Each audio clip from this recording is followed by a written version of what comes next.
Ryan Chilcote, of course, is very familiar with the international relations of Russia and also with Ukraine. He has traveled to Kiev this morning. Ryan, how has Kiev changed in the last 24 hours? Well, this story was really kind of a regional one in many senses. The Russians would like you to think that it was a domestic one, but now, of course, it's become a global one. Because if you think of the number of people that were killed in this plane crash, when that plane was downed yesterday, it's almost equal to the total number of people that were killed in this conflict since it began. So it has taken a big step in the direction, as they say, of escalation. We talked to the Ukrainian foreign minister earlier today. He says they have proof that the pro-Russian rebels are behind this attack on that airplane. Have a listen. We intercepted a number of phone calls between the terrorists who were talking about having shut down the plane.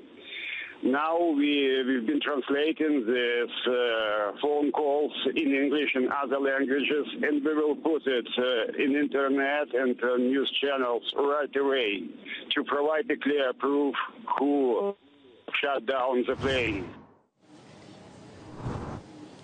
Now, they've been playing one of those audio recordings all day on Ukrainian television. The Ukrainian government says it is between a pro-Russian fighter who's actually at the crash site during the audio recording and his Russian military minder, if you will, a Russian military intelligence official, like a supervisor for this fighter. These are the allegations coming from the Ukrainian government.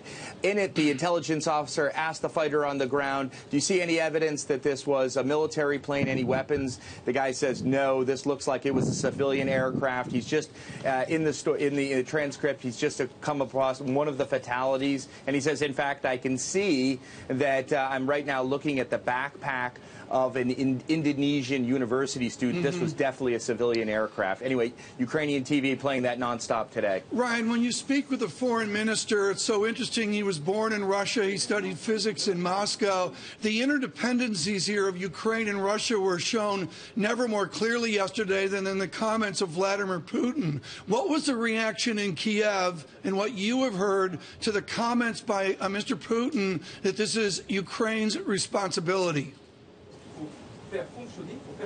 Well, you know, they find those kind of comments obviously audacious, and the most recent comments from the Russian foreign ministry, I think, the Ukrainians find even more insulting. The Russian foreign minister just in the last half hour saying that he hasn't heard the Ukrainians say a true thing in the last 2 months, that he thinks that perhaps the rebels didn't have anything. He says he doubts that the rebels had anything to do with the downing of MH17, and that Ukrainian anti-aircraft weapons were active, not necessarily fighting, but were active, deployed in that region yesterday. All of these allegations are vociferously denied by the Ukrainians as just being ludicrous.